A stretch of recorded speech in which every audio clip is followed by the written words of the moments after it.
कृषीभूषण Maharashtra APO startup federation आयोजित 10 दिवसीय कृषी उद्योजकता प्रशिक्षण कार्यक्रमामध्ये आपले स्वागत आहे. शेतकरी बांधवांचा सर्वांगीण विकास व्हावा, शेतकऱ्यांचे कृषी व्यवसाय सुरू व्हावेत, यासाठी कृषीभूषण अंतर्गत विविध कृषी उद्योजकता प्रशिक्षण आयोजित केले जातात. आपल्यासाठी अत्यंत महत्त्वपूर्ण हे प्रशिक्षण कालपासून 10 दिवसांसाठी सुरू केले आहे. या प्रशिक्षणामध्ये आपण कृषी व्यवसाय सुरू करण्यापासून तर कृषी उत्पादने विक्रीपर्यंत सर्व महत्त्वपूर्ण विषयांवर चर्चा करणार आहोत. या प्रशिक्षणामध्ये 10 दिवसांसाठी 10 महत्त्वपूर्ण विषयांचा समावेश केलेला आहे. त्यामध्ये कृषी व्यवसायाची निवड कशी करावी, बिझनेस प्लॅन कसा करावा, महाराष्ट्रामध्ये कृषी व्यवसायाला काय काय संधी आहेत, या विषयाची माहिती आपण पहिल्या दिवशी काल घेतली. दुसऱ्या दिवशी म्हणजे आज शेतकरी उत्पादक कंपनी म्हणजे काय, त्याची स्थापना कशी करता येते, कंपनी तयार केल्यापासून काय फायदा होतो, कंपनीला तयार केल्यानंतर त्याचे व्यवस्थापन कसे करायचे, याविषयी माहिती घेणार आहोत. सर्व प्रशिक्षणार्थींना विनंती आहे की त्यांनी प्रशिक्षण सुरू झाल्यानंतर मध्येच प्रशिक्षण सोडायचे नाही आहे. तुमच्या ज्या काही अडचणी असतील त्या तुम्ही नोट डाऊन करून ठेवा आणि सेशन संपल्यानंतर विचारायचे. आपल्या प्रत्येक प्रश्नाचे उत्तर या ठिकाणी दिले जातील. आपल्याला जर मीटिंग सुरू असताना आवाज येत नसेल तर आपण मीटिंग बंद करून पुन्हा जॉईन करा. आजचे वक्ते आणि ज्यांनी आपला हा कार्यक्रम आयोजित केला आहे त्यांच्याबद्दल थोडक्यात ओळख मी या ठिकाणी आपल्याला करून देते. माननीय Shri Bhushan Nikam sir, chairman Krishibhushan growers producer company limited, chairman Krishibhushan Maharashtra APO startup federation. गेल्या 15 वर्षापासून कृषी व्यवसाय क्षेत्रामध्ये काम करत आहेत. कृषी निविष्ठा निर्मिती, व्हेजिटेबल डिहायड्रेशन, पाणी परीक्षण लॅब, ॲग्रिकल्चर ट्रेनिंग सेंटर, शेतमालाचे मार्केटिंग, निर्यात, नाफेड अंतर्गत कांदा खरेदी, ॲग्रोटच कृषी मासिक असे विविध व्यवसाय त्यांचे सुरू आहेत. आजवर 450हून अधिक शेतकरी उत्पादक कंपन्यांची निर्मिती त्यांच्या माध्यमातून महाराष्ट्रात झालेली आहे. 2000 पेक्षा अधिक युवक व शेतकऱ्यांना त्यांनी व्यवसायामध्ये उभे केले आहे. 2 लाखापेक्षा अधिक शेतकऱ्यांना मार्गदर्शन त्यांनी केले आहे. आजवर राज्यस्तरीय व राष्ट्रीय एकूण 45 पुरस्कारांनी ते सन्मानित झालेले आहेत. अशी नाविन्यपूर्ण ओळख असलेले माननीय श्री भूषण निकम हे आजचे प्रशिक्षक व आयोजक म्हणून आपल्याला लाभले आहेत. त्यांचे मी मनापासून स्वागत करते आणि त्यांना विनंती करते की त्यांनी आजचे प्रशिक्षण सुरू करावे. माननीय श्री निकम सर.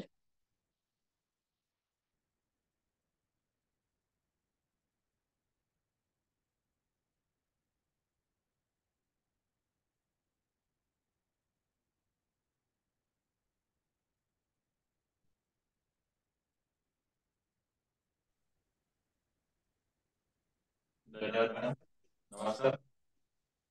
माझा आवाज येतोय?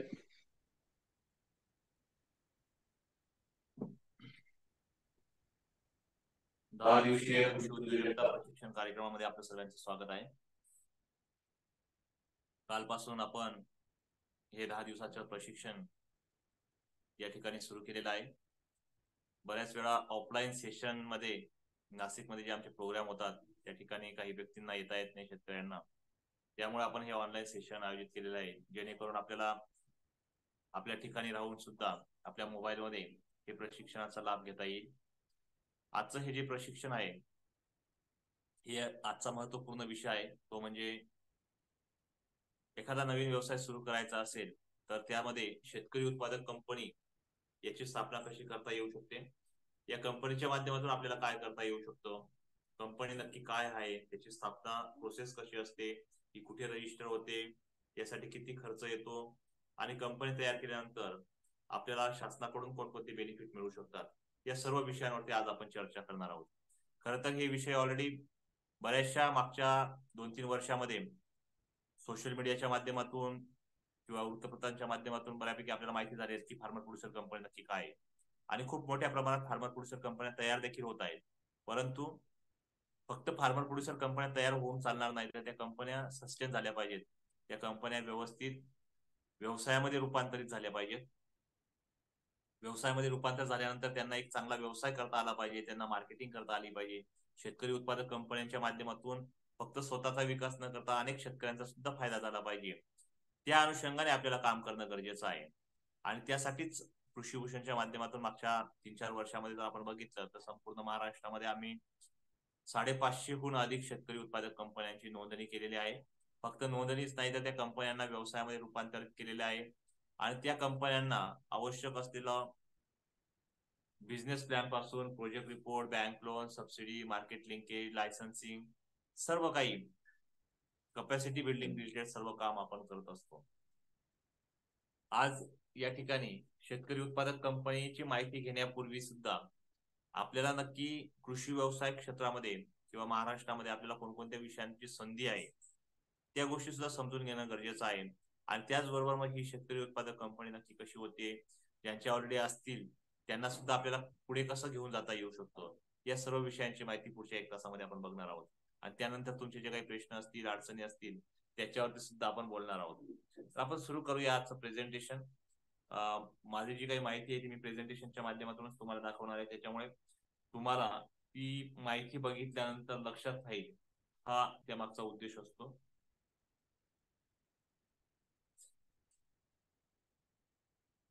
प्रेझेंटेशन दिसत असेल माझं? ठीक आहे, सगळ्यांना स्क्रीन दिसत असेल असं मी गृहीत धरतो.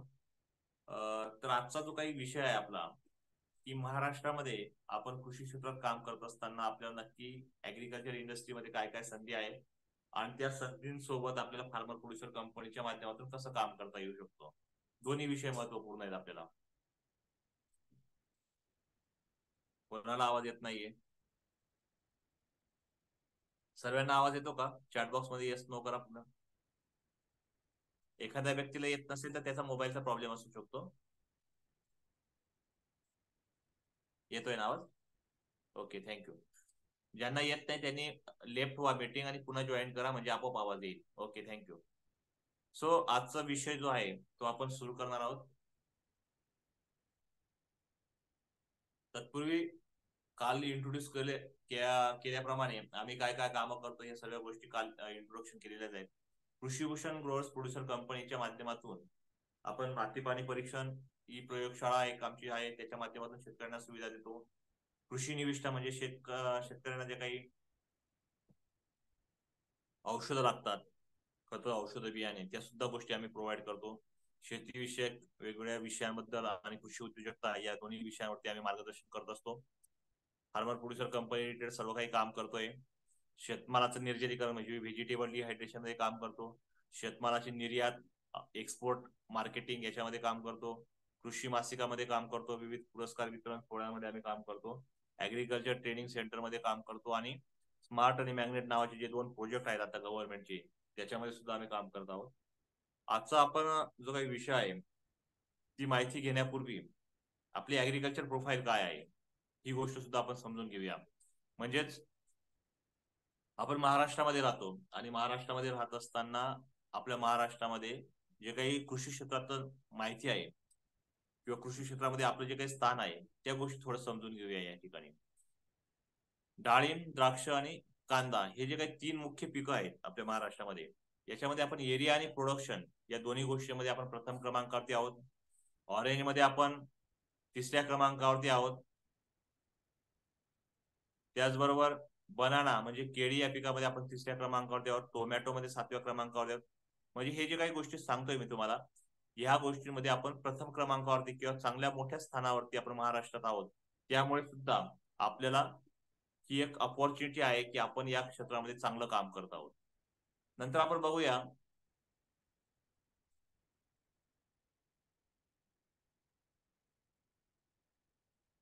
कृषी क्षेत्रात आपल्याला अजून काय संधी आहेत, या थोडक्यात आपण बघून घेऊया. कृषी क्षेत्रातील संधी माहिती करून घेत असताना सगळ्यात मोठी जी काही संधी असेल ती म्हणजे लोकसंख्या. आता भारताची लोकसंख्या किती आहे कोणाला माहिती आहे का?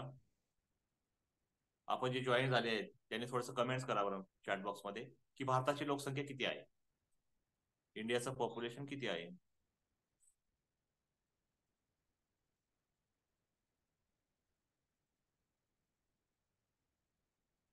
जे अपडेट असतील त्यांना माहिती असेल की भारताची लोकसंख्या किती आहे. 164 करोड. नाही सर, चुकीचा आकडा या. 125 हा मागे गेलाय, आपण अपडेट नाही येत. 120 नाही. आता नुकतंच आपण चीनला सुद्धा मागे टाकलेला आहे. चीन हा प्रथम क्रमांकावरती देश असलेला, जगामध्ये प्रथम क्रमांकावरती देश होता, त्याला आपण मागे टाकून आपण पुढे गेलेलो आहोत. आणि आज भारताची लोकसंख्या जी आहे या ठिकाणी तुमच्या समोर दिसते 143 करोड लोकसंख्या ही भारताची आहे. त्यानंतर जगाचा जर विचार केला तर 806 करोड लोकसंख्या ही जगाची लोकसंख्या आहे. इतकी मोठी जी काही लोकसंख्या आहे, मग ही संधी आहे का समस्या आहे? तर काही लोक म्हणतील की ही एक समस्या आहे, पण ज्यांना बिझनेस करायचा आहे, जे उद्योग क्षेत्राला पुढे बघतायत, त्यांना ही समस्या नाही दिसणार तर संधी दिसणार आहे. कारण फार मोठी लोकसंख्या म्हणजेच ग्राहक वर्ग.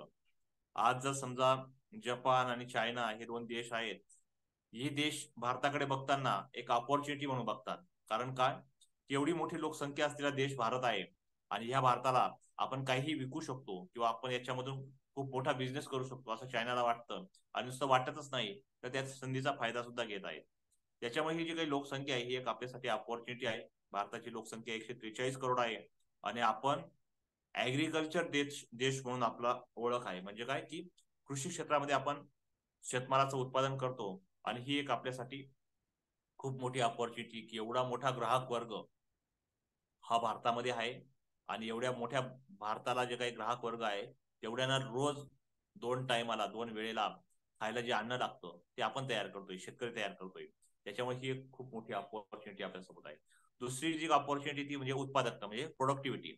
मग त्यामध्ये फळे असतील, फुले असतील, भाजीपाला असेल, कॅश क्रॉप असेल, मीठ म्हणजे मांस, आणि त्याचबरोबर सिरियल पल्सेस नावाचे जे काही प्रोडक्ट्स असतात किंवा उत्पादने आहेत, शेतमाल आहेत, हे सुद्धा याची जी काही उत्पादकता आहे महाराष्ट्रामध्ये ती खूप चांगल्या पद्धतीने आहे. म्हणजे पूर्ण भारताचा जर विचार केला तर महाराष्ट्रामध्ये हे सर्व गोष्टींचं प्रोडक्शन जे आहे ते खूप चांगल्या पद्धतीने आहे, जास्त प्रमाणात तयार होते.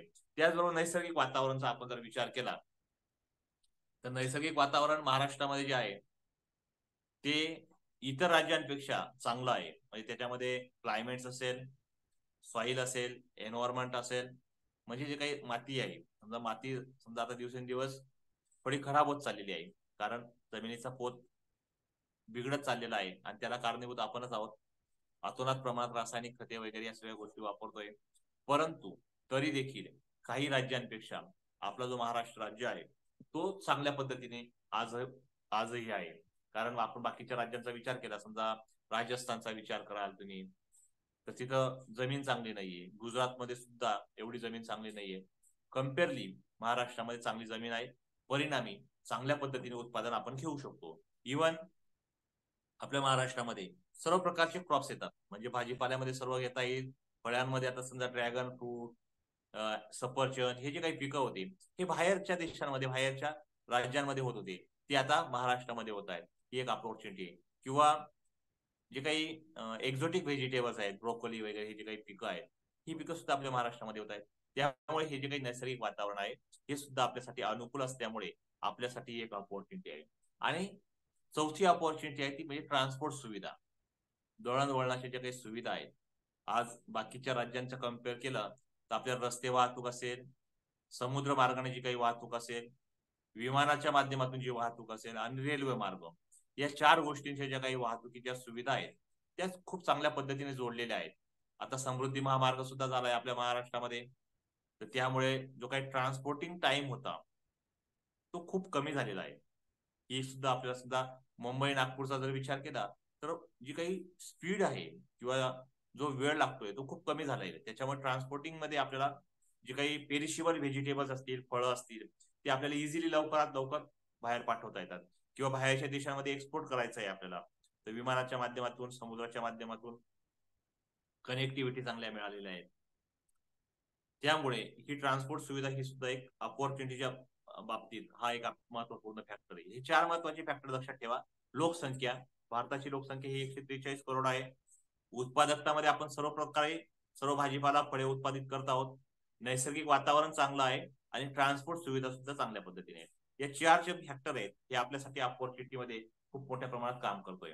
त्याच्यानंतर अजून काही 4 फॅक्टर मी तुम्हाला सांगणार आहे, ते पण लक्षात घ्या आणि त्याच्यानंतर आपण मुख्य विषयावर जाणार आहोत. दुसरा जो फॅक्टर आहे तो म्हणजे कृषी जोडधंदे. ही सुद्धा एक आपल्यासाठी अपॉर्च्युनिटी आहे. कृषी जोडधंदे, मग तुम्ही म्हणाल की कृषी जोडधंद्यामध्ये काय विशेष आहे, ते तर पारंपरिक आहे. नाही, कृषी जोडधंदे जरी पारंपरिक विषय असला तरी त्यामध्ये नवीन नवीन टेक्नॉलॉजी, नवीन व्हरायटीज, नवीन संशोधन यामुळे खूप प्रगती साधलेली आहे. त्यामध्ये आपण बघूया की कृषी जोडधंद्यांमध्ये आपल्याला काय काय करता येतं. कुक्कुटपालन, शेळीपालन, दुग्ध व्यवसाय, वराह पालन, रेशीम उद्योग, मत्स्यशेती, हे जे काही जोडधंदे आहेत, अलाइड बिझनेस आहेत, म्हणजे पोल्ट्री, गोट farming, dairy, pig farming, sericulture आणि फिशरीज, या सर्व व्यवसायांमध्ये किंवा याच्या व्यतिरिक्त अजून बरेचसे व्यवसाय आहेत. ह्या व्यवसायांमध्ये जे काही टेक्नॉलॉजी आलेली आहे त्यामुळे आपल्याला उत्पादकता खूप मोठ्या प्रमाणात वाढलेली आहे. सपोज पोल्ट्री व्यवसाय आहे, तर याच्यामध्ये एसी पोल्ट्री फार्मिंग सुरू झालं. त्यामुळे जी काही 45 दिवसाची एक बॅच असते ती अगदी 32 दिवसांवरती आलेली आहे. शेळी पालनामध्ये काही व्हरायटी आहेत, बिटल नावाची व्हरायटी किंवा अशा काही व्हरायटी आहेत. त्याचं उत्पादन खूप मोठ्या प्रमाणात आहे. त्याचं जे काही वजन आहे, शेळीचं वजन आहे, हे कमी दिवसामध्ये जास्त होतंय. दुग्ध व्यवसायामध्ये आपण बघितलं तर काही एच एफ सारख्या व्हरायटी आहेत. त्याच्यामुळे एक एक गाय आपल्याला 30 ते 35 लिटर डेली दूध देऊ शकते. वराह पालनमध्ये नवीन टेक्नॉलॉजी आली आहे, रेशीम मध्ये आहे, फिशरीज म्हणजे मत्स्यशेती, यामध्ये जे काही संशोधन झालेले आहे त्याच्यामध्ये उत्पादकता वाढलेली आहे. ही सुद्धा आपल्यासाठी एक ऑपॉर्च्युनिटी आहे. प्रक्रिया उद्योग, आता प्रक्रिया उद्योग हा खूप मोठा विषय आहे. आपण डिटेलमध्ये पुढे बघणारच आहोत. परंतु मी जे मगाशी सांगितलं की भारतामध्ये किंवा महाराष्ट्रामध्ये काही फळे, भाजीपाला यामध्ये खूप मोठ्या प्रमाणात उत्पादन होतंय. परंतु इतक्या मोठ्या प्रमाणात उत्पादन जरी असेल तरी आपला भाजीपाला किंवा फळे हे पेरिशिबल आहेत, म्हणजे काय, नाशवंत आहेत. ते जास्त दिवस टिकून ठेवू शकत नाहीत. आपण टोमॅटो असेल किंवा इतर भाजीपाला असेल, हे लवकर खराब होणारे पिकं आहेत. म्हणजे 5 दिवसामध्ये, 8 दिवसामध्ये हे खराब होऊन जातात. आणि तितक्या मोठ्या प्रमाणात आपल्याकडे कोल्ड स्टोरेजच्या फॅसिलिटी नाहीये. किंवा काही वेळा आपला भाव, शेतमालाचा भाव हा अत्यंत कमी असतो किंवा अत्यंत नसण्याच्या पलीकडे जातो, म्हणजे त्याला भावच मिळत नाही.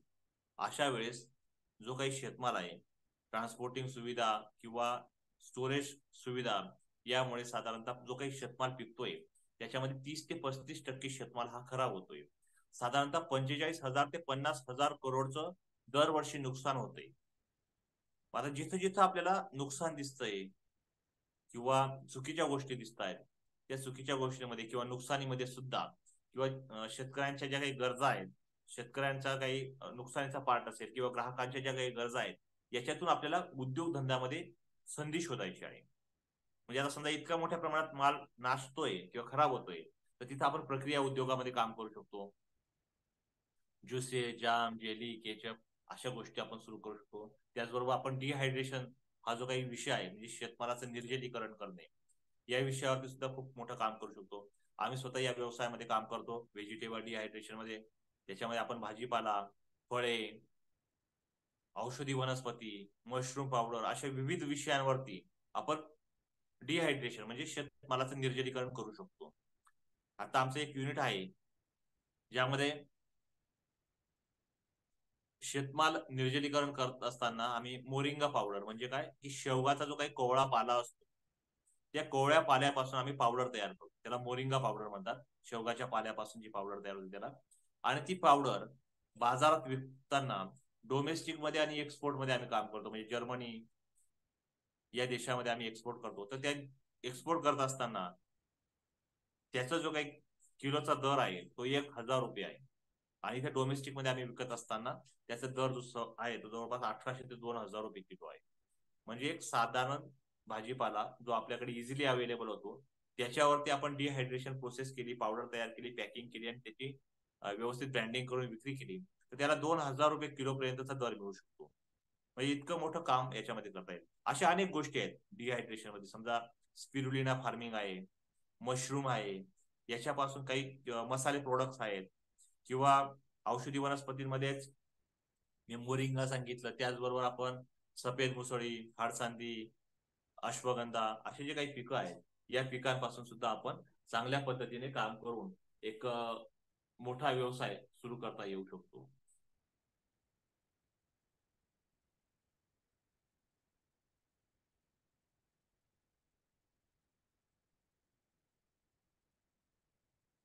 त्याचबरोबर पुढे आपण बघूया मूल्यवर्धन म्हणजे व्हॅल्यू ऍडिशन. आता व्हॅल्यू ऍडिशन या व्यवसायामध्ये तर प्रचंड मोठी संधी आहे. आपण बऱ्याच वेळा या गोष्टीकडे अजिबात लक्ष देत नाही, व्हॅल्यू ऍडिशन म्हणजे काय व्हावं.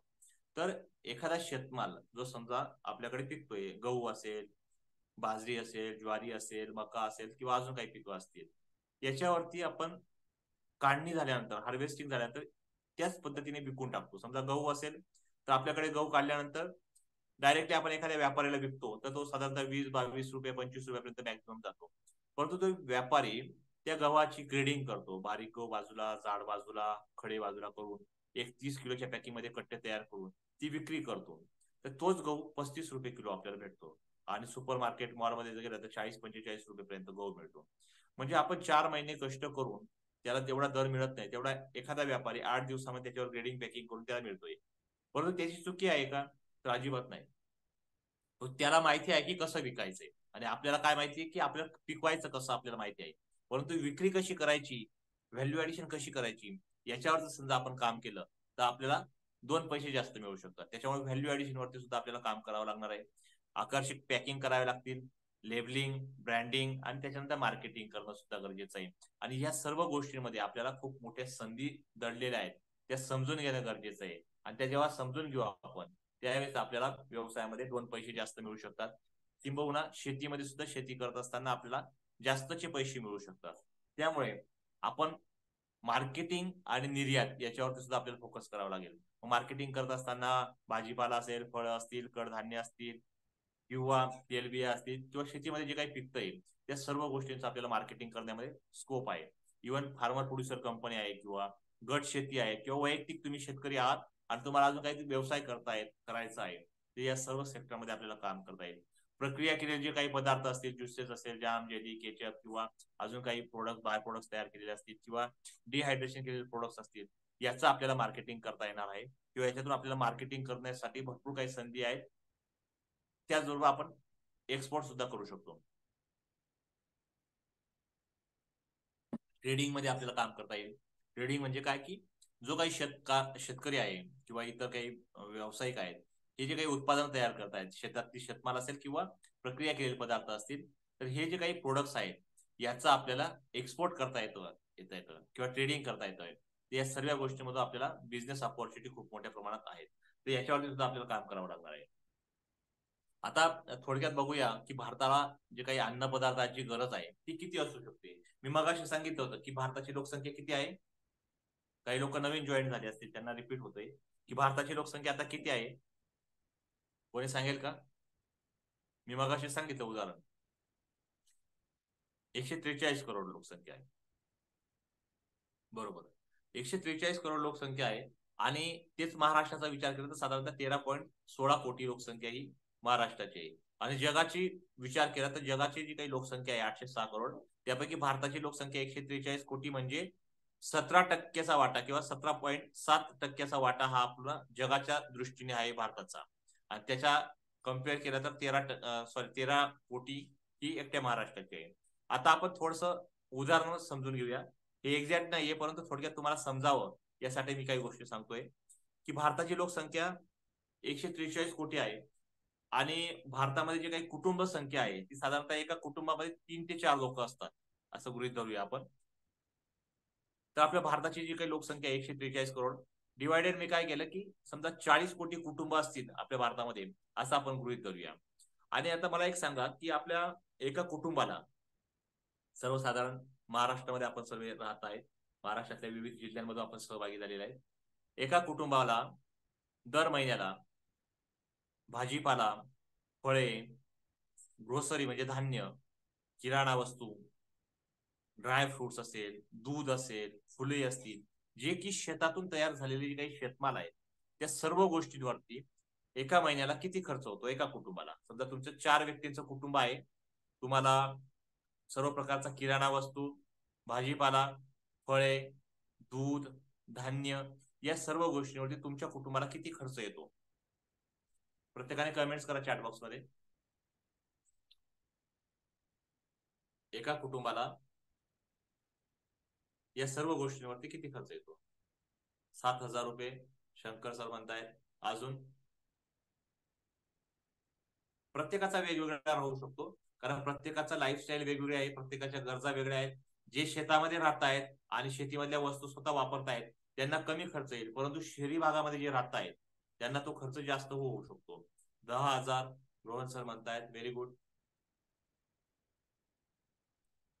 9,000 बरोबर. आता प्रत्येकाचं ते उत्तर वेगवेगळं राहणार आहे, कारण सगळ्यांचा खर्च सारखाच नसणार आहे. तर आपण बघूया की 40 कोटी कुटुंब आपल्या भारतामध्ये आहेत आणि एका व्यक्तीचा जो काही खर्च आहे तो ऍव्हरेजली 7,000, 8,000, 10,000 आपण सांगितला. आता मी इथं उदाहरणामुळे फक्त आपण लक्षात येण्यासाठी 7,000 रुपये प्रति कुटुंब महिन्याला खर्च आहे आणि आपल्या भारताची कुटुंब संख्या ही 40 करोड आहे. म्हणजे 143 कोटी लोकसंख्या होती, त्यामुळे आपण 40 कोटी कुटुंब पकडलेले. तर याचा आन्सर किती येऊ शकतं किंवा याचा उत्तर काय येणार आहे? तर साधारणतः 40 कोटी कुटुंब गुणिले 7,000 प्रति महिना जर केलं तर 3 लाख कोटी होतात आणि 12 महिने म्हणजे एका वर्षाचा जर हिशोब केला तर 36 लाख करोडचं मोठं मार्केट आपल्या भारतामध्ये आहे. म्हणजे भारताची अन्न पदार्थाची गरज किती आहे? तर ऍव्हरेजली, आणि ही रफ आहे, ही ऍक्च्युअल नाहीये, याच्यापेक्षा जास्तही आहे. किंवा बऱ्याचशा गोष्टी अशा आहेत की त्या दर महिन्याला लागणार नाहीत, वेगवेगळ्या सीझन वाईज लागतात. किंवा ड्रायफ्रूट सारखा विषय असेल, प्रत्येकाची गरजा वेगवेगळ्या राहतील. तर हे 36 लाख कोटीचं मार्केट आपल्या भारतामध्ये उपलब्ध आहे. आणि आपण म्हणतो मार्केट आहे का, मी व्यवसाय तर सुरू करणार आहे परंतु मार्केटिंग होईल का, माझा शेतमाल विकला जाईल का, किंवा मी एखादा प्रोडक्ट तयार करेल, प्रक्रिया उद्योग करेल, तर तो विकला जाईल का, ही बऱ्याचशा उद्योजकांची प्रश्न असतो किंवा भीती असते. त्यामुळे आपण एखादा व्यवसाय सुरू करत नाही. परंतु इतकं मोठं मार्केट हे भारतामध्ये आहे आणि भारताच्या बाहेर सुद्धा, म्हणजे जगामध्ये तर अत्यंत मोठं मार्केट उपलब्ध आहे. तर आपण कुठल्याही गोष्टीचं टेन्शन न घेता, मार्केट खूप मोठं आहे त्याचा विचार करून कामाला लागूया. शेतमालाची विक्री असेल, प्रक्रिया उद्योग असेल किंवा अजून काही गोष्टी असतील, त्याच्यामधून आपल्याला खूप मोठ्या प्रमाणात काम करता येणार आहे.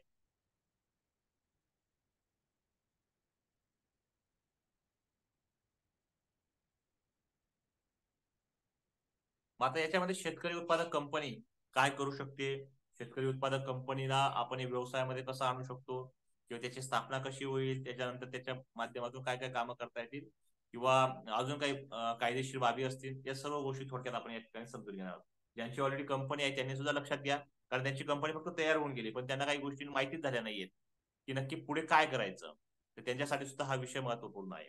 आता कोणताही व्यवसाय सुरू करत असताना तो शासनाकडे नोंदणीकृत असणं गरजेचं आहे. मग त्याच्यामध्ये कोणकोणत्या प्रकारचं कंपन्यांचं रजिस्ट्रेशन होतं, आपण ते समजून घेऊया. पहिले टाइप्स ऑफ कंपनीज कोणते असतात. आता एखादा उद्योग जिल्हा उद्योग केंद्राकडे रजिस्टर करत असताना त्याला SSI म्हणतात, स्मॉल स्केल इंडस्ट्रीज म्हणतात. याच्या माध्यमातून सुद्धा आपण एखादा व्यवसाय सुरू करू शकतो. त्यानंतर पार्टनरशिप फर्म, 2 व्यक्ती एकत्र येऊन एखाद्या स्टॅम्प पेपरवरती नोटरी करून भागीदारी पत्र लिहिलं, त्याला पार्टनरशिप फर्म म्हणता येतं. त्या माध्यमातून सुद्धा आपल्याला व्यवसाय सुरू करता येतो. तिसरा पार्ट LLP म्हणजेच लिमिटेड लायबिलिटीज पार्टनरशिप फर्म, 2 व्यक्ती किंवा 2 पेक्षा अधिक व्यक्ती एकत्र येऊन ही कंपनी तयार केली जाते, LLP. त्यानंतर पुढचा जो पार्ट आहे तो private limited company. Private limited company, LLP आणि त्याच्या पुढच्या ज्या 2-3 कंपन्या आहेत, कंपन्यांचे प्रकार आहेत, हे मिनिस्ट्री ऑफ कॉर्पोरेट अफेअर, हे सेंट्रल गव्हर्नमेंटचं एक डिपार्टमेंट आहे. या डिपार्टमेंटच्या अंतर्गत रजिस्टर होतात. LLP, प्रायव्हेट लिमिटेडला सुद्धा 2 किंवा 2 पेक्षा अधिक व्यक्ती संचालक एकत्र येऊन आपल्याला एखादा व्यवसाय सुरू करता येतो. आता पुढे OPC नावाचा एक प्रकार आहे. OPC म्हणजे काय? की 1 पर्सन कंपनी. प्रायव्हेट लिमिटेडमध्ये पूर्वी फक्त 2 व्यक्ती, किमान 2 व्यक्ती एकत्र येऊन कंपनी तयार करावी लागत होती. परंतु 2007 नंतर हा कायदा बदललेला आहे आणि त्यानंतर OPC म्हणजे 1 पर्सन, एका व्यक्तीला सुद्धा प्रायव्हेट लिमिटेड कंपनी करायची असेल तर करता येते. हा त्यामागचा उद्देश आहे OPCचा. त्याच्यानंतर पुढे आहे public limited company. Public limited म्हणजे काय? की जनतेला सहभागी करून, लोकांना सहभागी करून, अनेक लोकांना एकत्र करून आपल्याला ही कंपनी तयार करता येते. पब्लिकचा शेअर्स आपण आपल्या कंपनीमध्ये घेतो आणि ही कंपनी मोठी करता येते. याच्यामध्ये बऱ्याचशा कंपन्या आहेत पब्लिक लिमिटेड कंपनीमध्ये. त्याच्यामध्ये इव्हन आपण ज्या काही स्टॉक मार्केटमध्ये काही कंपन्यांना स्टॉक घेतो त्या सुद्धा पब्लिक लिमिटेड कंपन्या असतात. म्हणजे त्याच्यामध्ये अनेक लोकांचा शेअर्स जमा असतो आणि ते शेअर्स अगेन त्यांना बेनिफिट मिळत असतो. त्यानंतर NGO. आता NGO हा कंपनी ऍक्ट मधला प्रकार नाहीये किंवा कंपनी प्रकार नाहीये, परंतु व्यवसायाचा एक प्रकार आहे. NGO मध्ये काय येतात? नॉन गव्हर्नमेंट ऑर्गनायझेशन, म्हणजे अशासकीय संस्था. त्याच्यामध्ये तुमच्या शाळा कॉलेजेस असतील, वेगवेगळ्या इन्स्टिट्यूट असतील, संस्था असतील, या माध्यमातून आपल्याला ही कंपनी तयार करून एखादा व्यवसाय सुरू करता येतो. Section 8 company. कंपनीमध्येच हा एक प्रायव्हेट लिमिटेड कंपनी सारखा एक प्रकार असतो सेक्शन 8 कंपनी. याच्यामध्ये काही चॅरिटी कंपनी पण असतात किंवा काही कंपन्या ह्या वैयक्तिक लेवलच्या सुद्धा असतात, त्या सुद्धा असतात त्याच्यामध्ये सेक्शन 8 कंपनीमध्ये. आणि त्याच्यानंतर शेवटचा जो काही महत्वपूर्ण विषय आहे तो म्हणजे फार्मर प्रोड्युसर कंपनी, ज्याची आज आपण माहिती घेणार आहोत, सविस्तर माहिती. आता LLP private limited company, public limited company आणि फार्मर प्रोड्युसर कंपनी, हे जे काही 4 प्रकार जे मी सांगितले, हे सर्व 4ही प्रकार रजिस्टर ऑफ कंपनीज म्हणजे ROC या विभागातून मिनिस्ट्री ऑफ कॉर्पोरेट अफेअर्स या सेंट्रल गव्हर्नमेंट डिपार्टमेंट अंतर्गत नोंदणी होत असतात. आता कोणताही व्यवसाय सुरू करत असताना आपण बघितलं की नोंदणी कुठे करता येते किंवा कोणत्या प्रकारची करता येते ही आपण बघितले. परंतु कोणताही व्यवसाय सुरू करत असताना आपल्याला व्हिजन, मिशन आणि व्हॅल्यूज याच्यावरती सुद्धा काम करणं गरजेचं आहे. व्हिजन, मिशन म्हणजे काय, की आपल्याला पुढे काही दिवसांमध्ये आपल्या कंपनीच्या माध्यमातून काय करायचंय, काय साध्य करायचं आहे, ते कशा पद्धतीने साध्य करायचं आहे, आपले गोल काय आहेत, आपला दृष्टिकोन कसा असणार आहे, या सर्व गोष्टी करण्यासाठी आपण लोकांना किंवा आपल्या कंपनीला काय अचीव करू शकतो, हा त्या मागचा उद्देश आपल्या डोळ्यासमोर असणं गरजेचं आहे. नुसतंच कंपन्या तयार करून उपयोग नाही, तर ती कंपनी कशासाठी आपण तयार करतोय, तिच्या माध्यमातून आपल्याला काय काम करायचं आहे, या सुद्धा गोष्टी आपल्याला समजून घेणं गरजेचं आहे. आता हे शेतकरी उत्पादक कंपनी नक्की का करायची, याची गरज काय आहे? तर सगळ्यात पहिले विषय म्हणजे भारत हा कृषीप्रधान देश आहे. कृषी क्षेत्रामध्ये साधारणतः 60 ते 65% लोकसंख्या ही अवलंबून आहे.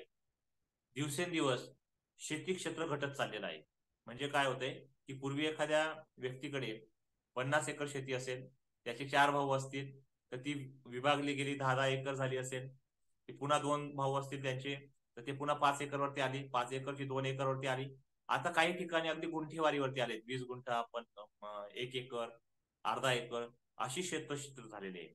मग अशा क्षेत्रामध्ये किंवा आता मार्जिनल फार्मर खूप मोठ्या प्रमाणात झाल्यामुळे जे काही शेती करत असताना यांत्रिकीकरणाचा वापर करायचा असेल, मनुष्यबळाचा वापर करायचा असेल, प्रक्रिया उद्योग सुरू करायचे असेल किंवा आपला शेतमाल जो तयार होतोय त्याची विक्री करायची असेल, तर या सर्व गोष्टी करणं अवघड जात आहे. मग याला पर्याय काय? या सगळ्या गोष्टी करत असताना आपल्याला एकत्र येणं गरजेचं आहे. आपल्या भारताचे पंतप्रधान जे आदरणीय नरेंद्र मोदी जी आहेत, ते म्हणतात की भारतामध्ये 10,000 शेतकरी उत्पादक कंपन्या या शासनाच्या माध्यमातून तयार झाल्या पाहिजे.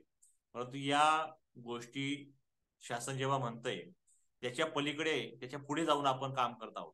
म्हणजे आज जर भारताचा विचार केला तर 30,000 शेतकरी उत्पादक कंपन्या एकट्या भारतामध्ये तयार झालेल्या आहेत आणि महाराष्ट्राचा विचार केला तर 13,000 फार्मर प्रोड्युसर कंपन्या तयार झालेल्या आहेत.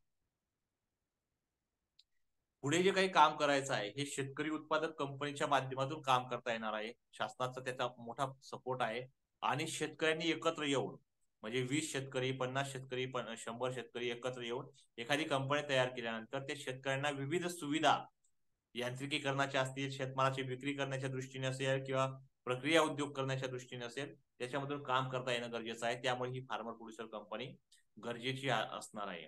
आज एवढी मोठी लोकसंख्या आपली भारताची आहे, 143 करोड. एवढ्या सर्व शेतकऱ्यांना एवढ्या सगळ्या लोकसंख्येला शेती हाच एक विषय किंवा शेती हाच एक उद्योग पुढे तारणार आहे. कारण शेतीमध्ये जे काही उत्पादित शेतमाल आहे ते आपल्याला सर्व लोकसंख्येला पुरवठा करता येणार आहे आणि याच्यामध्ये मार्केटिंग केली तर सर्व काही शक्य होईल. मार्केटिंग ज्याला करता आली तर तो काही मोठ्या प्रमाणात व्यवसाय आपल्याला करता येऊ शकणार आहे आणि त्यासाठी शेतकरी उत्पादक कंपनीची गरज असणार आहे. आता ही पुढे प्रोसेस काय आहे आपण बघणार आहोत. शेतकरी उत्पादक कंपनी करत असताना आपण आपल्या गावामध्ये, तालुक्यामध्ये, जिल्ह्यामध्ये किंवा एखादा शेतकरी गट असेल याच्या माध्यमातून एखादी फार्मर प्रोड्युसर कंपनी तयार करू शकणार आहोत. शेतकरी उत्पादक कंपनी नक्की काय करायची, का करायची, तर शेतकऱ्यांचं संघटन तयार झालं पाहिजे. म्हणजे शेतकऱ्यांचा एकत्रित आणणं,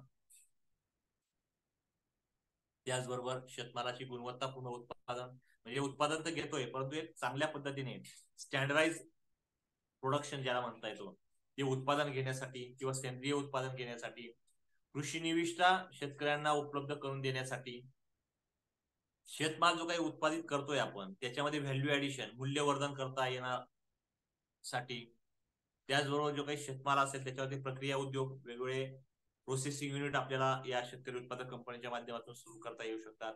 कृषी अवजार बँक हा एक महत्वपूर्ण विषय आहे, तो आपण या कंपनीच्या माध्यमातून सुरू करू शकतो.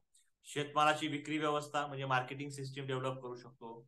त्याचबरोबर गोदाम असतील, साठवणूक सुविधा असतील, पॅक हाऊस, कोल्ड स्टोरेज वगैरे या सर्व गोष्टी आपण या फार्मर प्रोड्युसर कंपनीच्या माध्यमातून करता येऊ शकतात.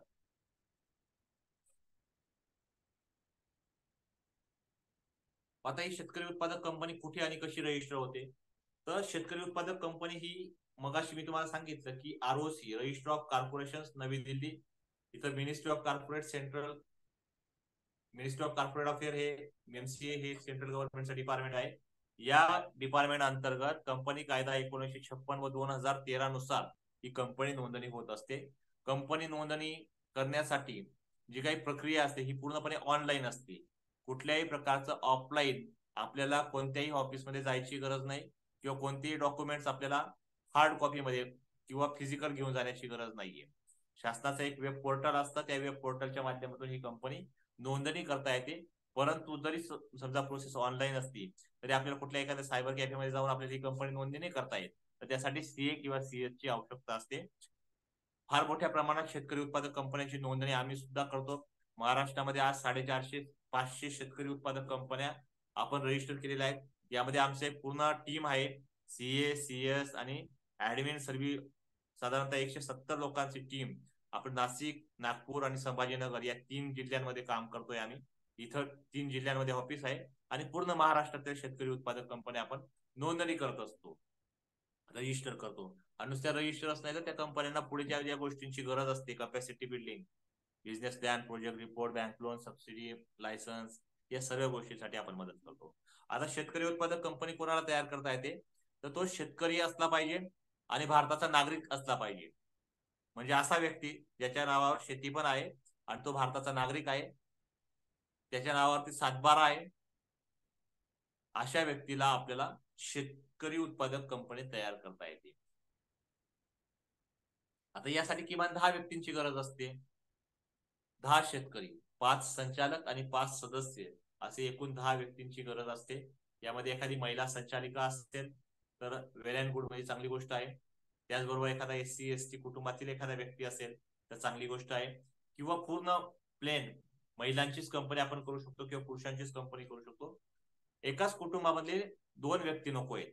म्हणजे बऱ्याच वेळा असं होतं की एकाच कुटुंबातील सर्व 10 व्यक्ती मिळून आपण कंपनी तयार करून टाकतो, परंतु त्यानंतर पुढे अडचणीचा भाग येतो. शासनाचं अनुदान मिळायला अडचण येते किंवा कंपनी चालवायला सुद्धा अडचण येते. ती कशी अडचण आहे ती पण आपण पुढे बघणार आहोत.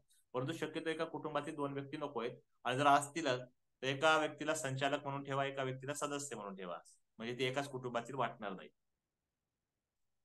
आपण एका गावातील, तालुक्यातील, जिल्ह्यातील, राज्यातील कुठल्याही भागातील शेतकरी आपल्याला कंपनीमध्ये घेता येऊ शकतात.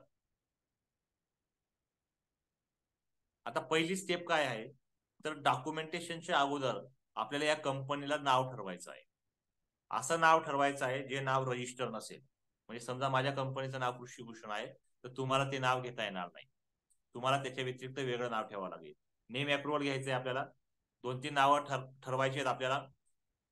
त्यानंतर हे जे नाव आहे हे नाव आपल्यासाठी कंपनीची ओळख म्हणून असणार आहे, जे नाव रजिस्टरसाठी भेटणार नाही. आणि प्रोड्युसर कंपनी लिमिटेड हे नाव बाय डिफॉल्ट येते. समजा खाली बघा स्क्रीनवरती दिसतंय, माझ्या कंपनीचं नाव कृषी Bhushan Grover producer company limited आहे. तर प्रोड्युसर कंपनी लिमिटेड हे नाव बाय डिफॉल्ट येणार आहे, म्हणजे कॉमनली येणार आहे. त्याच्या अगोदरचं नाव तुम्हाला ठरवायचंय. त्याच्यानंतर डॉक्युमेंट काय लागतात? तर हे जे काही 10 व्यक्ती मी तुम्हाला सांगितले त्या व्यक्तींचं प्रत्येकाचं पॅन कार्ड, आधार कार्ड, फोटो, 7/12 आणि चालू महिन्याचं बँक स्टेटमेंट, हे 5 डॉक्युमेंट महत्वपूर्ण आहेत. हे ओरिजिनल डॉक्युमेंट स्कॅन करायची आणि एका व्यक्तीची एक PDF फाईल बनवायची. अशा 10 व्यक्तींच्या 10 डॉक्युमेंट्स फाईल तयार होतील. ते त्याचबरोबर आपल्याला जे काही कंपनी रजिस्टर करतो त्याचा ऍड्रेस प्रूफसाठी एका लाईट बिलची आवश्यकता आहे. आणि हे सर्व डॉक्युमेंट तुम्हाला सॉफ्ट कॉपीमध्ये आम्हाला पाठवायचे, म्हणजे व्हॉट्सअपला किंवा मेलद्वारे आमच्या ऑफिसला पाठवायचे आहेत. त्यानंतर आम्ही एक ऍग्रिकल्चर सर्टिफिकेट सुद्धा तयार करून देतो. त्याच्यावरती आपल्याला कृषी अधिकारी, जो तालुका कृषी अधिकारी असतात, त्यांची सही आणि शिक्का घ्यायचा असतो.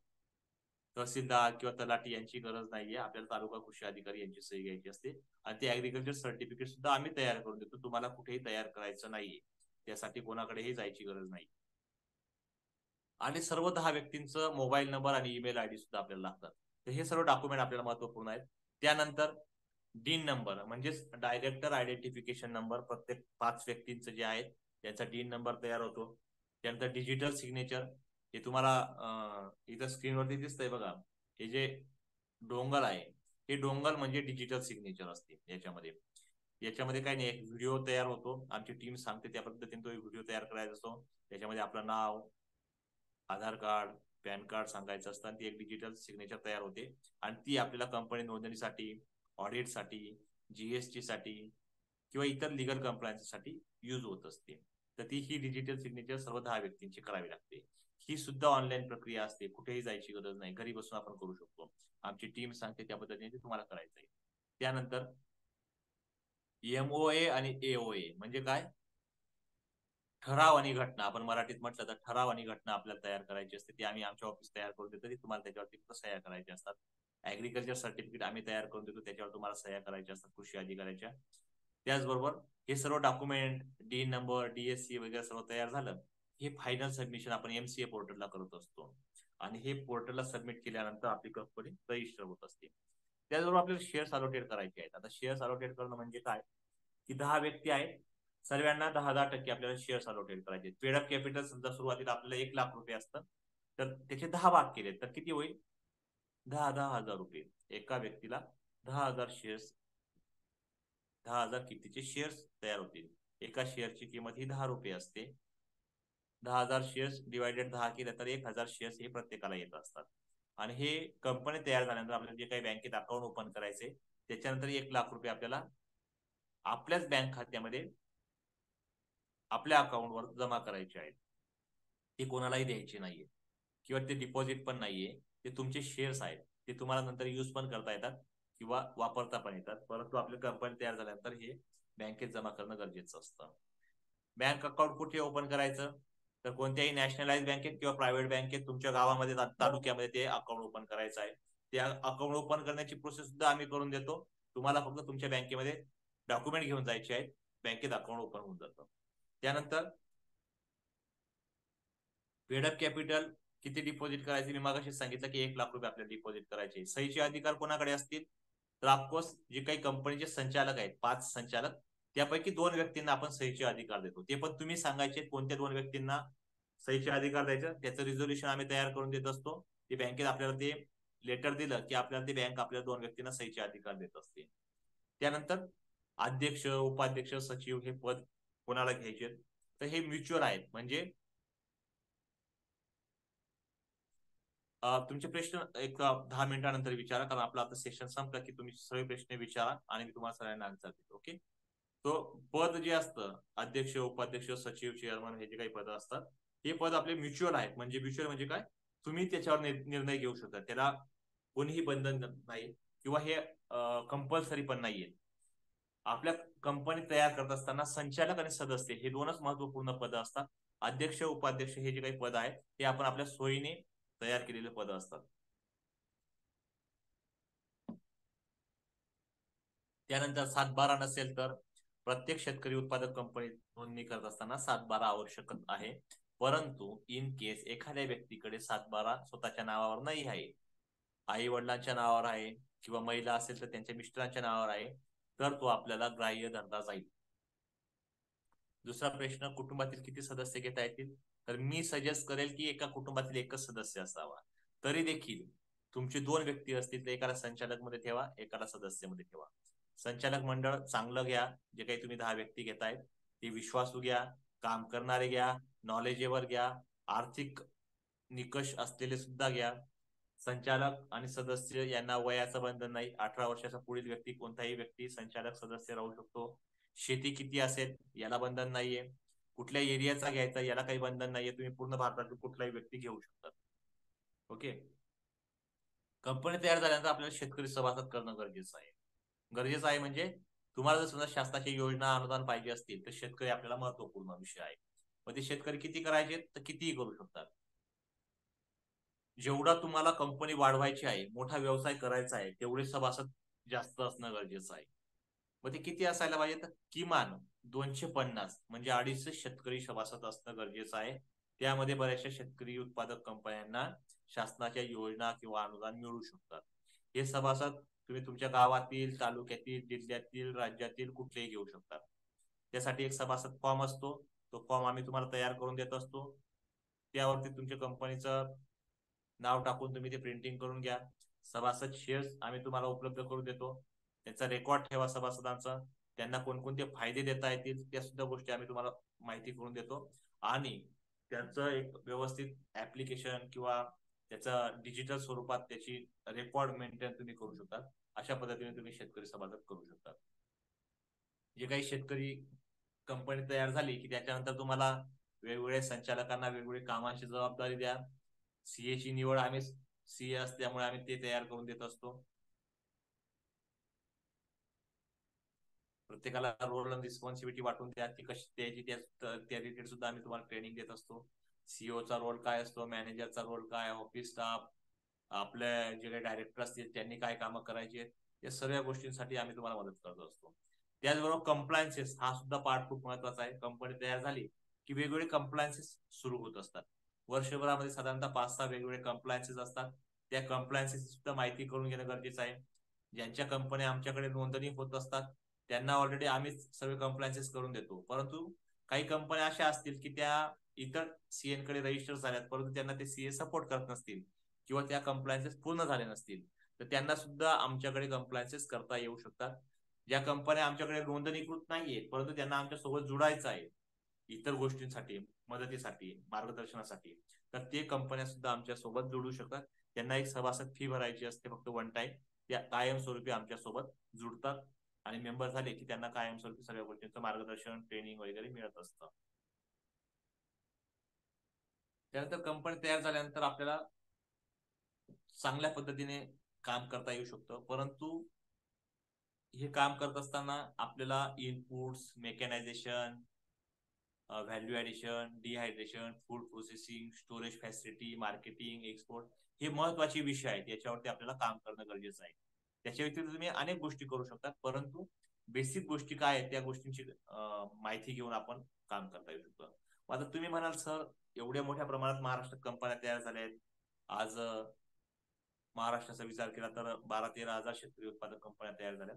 मग त्या कंपन्या पुढे ग्रो का झाल्या नाहीत किंवा मोठ्या प्रमाणात वाढल्या का नाहीत?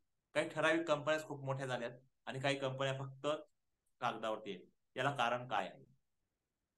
तर साधारणतः 6 महत्वाचे अडचणी किंवा 6 महत्वाचे कारण आम्ही सर्वे केलेत. त्यामुळे समजलेत की ह्या 6 कारणांमुळे काही कंपन्या मोठ्या झाल्या नाहीत किंवा यशस्वी झाल्या नाहीत किंवा त्या डेव्हलप झाल्या नाहीत. त्या कोणते कारण आहेत ते समजून घेऊया. ज्यांच्या ऑलरेडी कंपन्या आहेत त्यांनी लक्षात घ्या, ज्यांना नव्याने कंपन्या करायच्या आहेत त्यांनी पण लक्षात घ्या. पहिलं, सबसिडी मिळेल म्हणून कंपन्या तयार करू टाकल्या. खूप काही साऱ्या कंपन्या अशा आहेत की आम्हाला कंपनी तयार झाल्या सबसिडी मिळेल म्हणून कंपन्या तयार झाल्या. खूप साऱ्या गोष्टी आहेत अशा. परंतु सबसिडी कोणाला मिळेल? जी कंपनी तयार झाल्यानंतर ती काहीतरी काम करेल, तिला काहीतरी व्हिजन आहे, चांगलं काहीतरी करायचं आहे, अशाच व्यक्तीला सबसिडी मिळेल. शासन वेडा नाहीये की तुम्ही कंपनी तयार केली तुम्हाला 15 लाख रुपये सबसिडी देऊन टाकली. सबसिडी खूप मोठ्या प्रमाणात आहेत शेतकरी उत्पादक कंपन्याला. इव्हन आमची सुद्धा फार्मर प्रोड्युसर कंपनी आहे. स्मार्ट मॅग्नेट नावाची 2-2 योजना आहेत. व्यवसाय सुरू करण्याच्या अगोदर बँकेमध्ये पैसे येऊन पडतात. इतक्या चांगल्या सबसिडी आहेत. आता स्मार्ट मध्ये माझा प्रोजेक्ट आहे 3 कोटीचा. मागच्या वर्षी व्यवसाय सुरू करण्याच्या अगोदर माझ्या अकाउंटला 53 लाख रुपये डिपॉझिट झाले होते. म्हणजे अशा योजना आहेत की त्या अगोदर पैसे भेटत आहेत. परंतु नुसत्या योजना मिळतील, सबसिडी मिळेल म्हणून जर कंपनी करत असाल तर तुम्हाला काही भेटणार नाही. दुसरा विषय, फॅमिलियर बॉडी. एकाच कुटुंबातील 10 व्यक्ती, एकाच कुटुंबातील सर्व बॉडी. मी पण आहे, माझी मिसेस पण आहे, आई वडील पण आहेत, काका मामा पण आहेत आणि सर्व एकत्र करून आपण फक्त कंपनी तयार करून टाकली. परंतु काम कोणीच करत नाही. सर्व काही मी एकटाच करणार आहे, तर ती कंपनी फारशी मोठी होणार नाही.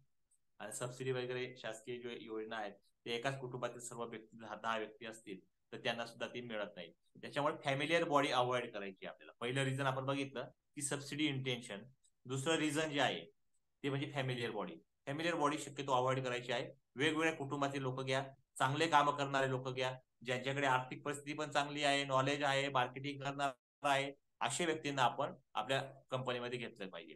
तिसरं महत्वाचं कारण म्हणजे नो व्हिजन नो प्लॅनिंग. बऱ्याच वेळा कंपनी आपण तयार करून टाकतो, परंतु पुढे काय करायचं, कोणता व्यवसाय करायचा हेच माहित नसतं. बऱ्याच वेळा आमच्याकडे कंपन्या तयार होतात आणि काही लोक विचारतात आम्हाला, तर आम्ही कोणता व्यवसाय करू. हा व्यवसाय आपल्याला निवडायचा आहे. आपण काल बघितलं, कालच्या सेशनमध्ये आपण बघितलं की व्यवसाय कसा निवडायचा किंवा व्यवसाय निवड करत असताना काय करायचं. परंतु आपल्याला जर समजा आपली कंपनी तयार करायची तर आपल्याला व्हिजन ठरवावं लागणार आहे. पुढच्या 2 वर्षामध्ये काय करायचंय, 5 वर्षामध्ये काय करायचंय, 10 वर्षामध्ये काय करायचं, पुढच्या 50 वर्षाचा सुद्धा प्लॅन असला पाहिजे. आज सह्याद्री नाव सर्वांनी ऐकलं असेल. सह्याद्री फार्मर प्रोड्युसर कंपनी भारतातील सगळ्यात मोठी फार्मर प्रोड्युसर कंपनी. परंतु ती फार्मर प्रोड्युसर कंपनी एका दिवसात मोठी झाली का? नाही, तर तिला 13-14 वर्ष लागले. आज जगातली सगळ्यात मोठी कंपनी म्हणताना 1,000 करोडचा बिझनेस झालाय, परंतु ते कंपनी पुढच्या 50 वर्षाचं ध्येय त्यांच्याकडे आहे. आपण 50 वर्षाचं नाही, परंतु किमान पुढच्या 2-5 वर्षाचं सुद्धा स्वप्न आपण पाहायला पाहिजे की काय करायचंय आपल्या कंपनीच्या माध्यमातून, कोणता व्यवसाय करायचा आणि त्याचं कशा पद्धतीने डायव्हर्जन करायचंय, ती कंपनी कशी पुढे घेऊन जाता येईल, कोणाला सोबत घेऊन जाता येईल, याचा प्लॅनिंग आपल्याकडे असला पाहिजे. तर त्याच्यावरती सुद्धा काम करणं गरजेचं आहे आणि ते काम न केल्यामुळे सुद्धा कंपन्या फेल झालेल्या आहेत. चौथं महत्वाचं कारण लॅक ऑफ नॉलेज. म्हणजे काय की सर आम्हाला माहितीच नाहीये. परंतु माहितीच नाही तर ती माहिती आपल्याला करून घ्यावी लागेल. आपल्याला घरी बसून कोणी माहिती द्यायला येणार नाहीये. घरी बसून पण मिळेल, परंतु त्यासाठी आपल्याला ते शिकून घेण्याची गरज असली पाहिजे. जसं तुम्ही आज या ट्रेनिंगमध्ये ट्रेनिंग अटेंड करतायत, तुम्हाला काही गोष्टी नव्याने आणि माहिती मिळतायत, परंतु हे सर्व माहिती करून घेण्यासाठी आपल्याला वेगवेगळे सेमिनार, वेबिनार, पुस्तक वाचावे लागतील, वेगवेगळ्या लोकांच्या सहवासात जावे लागेल, यशस्वी लोकांना भेटावं लागेल, तेव्हा आपल्याला या सगळ्या गोष्टींची माहिती मिळणार आहे. त्यामुळे आपण या सगळ्या माहितीचा फायदा घ्या. ज्या लोक माहितीच घेणार नाहीत त्यांना या गोष्टी मिळणार नाहीत. पाचवं महत्वाचं कारण, do not agree with each other. म्हणजे काय, आपण 10 व्यक्ती तर वेगवेगळ्या कुटुंबातले घेऊन टाकलेत, परंतु त्यांच्यामध्ये एकमेकांमध्ये जमत नाही, सुसंवाद साधला जात नाही, त्यामुळे सुद्धा अडचण निर्माण होतात. तर तुम्ही एकमेकांमध्ये कम्युनिकेशन ठेवलं पाहिजे. आणि 6वं महत्वाचं कारण म्हणजे अॅन्युअल कम्प्लायन्सेस. खूप कंपन्या तयार झाल्यानंतर 1-2 वर्षानंतर ते पुढे कम्प्लायन्सेस करत नाहीत, ऑडिट करत नाहीत, केवायसी करत नाहीत, डीएससी रिन्युअल करत नाहीत. त्यामुळे काय होतंय की तुम्ही हे कम्प्लायन्सेस नाही केलं तर ती कंपनी बंद पडते, पेनल्टी लागते. त्यामुळे हे अॅन्युअल कम्प्लायन्सेस सुद्धा वेळोवेळी करणं गरजेचं आहे. तर हे 6 महत्वाचे कारण होते, यामुळे आपल्या कंपन्या पुढे जाण्यामध्ये अडचणी निर्माण होत आहेत. त्यामध्ये annual compliances, do not agree with each other, एकमेकांना जमत नाही, familiar body, lack of knowledge आणि नो व्हिजन, नो प्लॅनिंग आणि फक्त सबसिडी इंटेन्शन. हे 6 महत्वाचे कारण जर आपण अवॉइड केले किंवा याच्यावरती लक्ष दिलं तर आपली कंपनी मोठी होऊ शकते. ठीक आहे. तर या गोष्टींवरती सुद्धा आपल्याला काम करावं लागणार आहे. त्याच्यानंतर मग फायनान्स किंवा सबसिडी मिळणं, या सगळ्या गोष्टी खूप इझिली आहेत. त्या पुढे मी सांगणार आहे सबसिडीच्या पार्टमध्ये, आज तो विषय नाहीये. परंतु त्याच्यामध्ये लोन कसं मिळेल, प्रोजेक्ट रिपोर्ट कसा मिळायचा, सेल्फ फंड कसं उपलब्ध करायचं, या सर्व गोष्टींवरती सुद्धा आपण माहिती देणार आहोत. त्यानंतर ट्रान्झॅक्शन, आपल्याला वेळोवेळी जास्तीत जास्त ट्रान्झॅक्शन आपल्या अकाउंटमध्ये कशी भेटतील याच्यावरती काम करावं लागणार आहे. आपल्याला व्हॅल्यू चेन डेव्हलपमेंट मध्ये सुद्धा काम करावं लागेल. व्हॅल्यू चेन डेव्हलपमेंट म्हणजे काय की आपण जे काही पीक उत्पादित करणार आहोत त्याच्या सीड पासून तर प्लेट पर्यंत, सीड असेल, इनपुट असेल, ट्रान्सपोर्टिंग मशीन असेल, नंतर फार्मर लोन असेल, लेबर एजन्सी असतील, हार्वेस्टिंग, प्रोसेसिंग, मार्केटिंग आणि एक्सपोर्ट, या सर्व विषयांवरती सुद्धा आपल्याला काम करावं लागणार आहे. त्याला आपण व्हॅल्यू चेन डेव्हलपमेंट म्हणतो. व्हॅल्यू ऍडिशन वरती आपल्याला काम करावं लागणार आहे.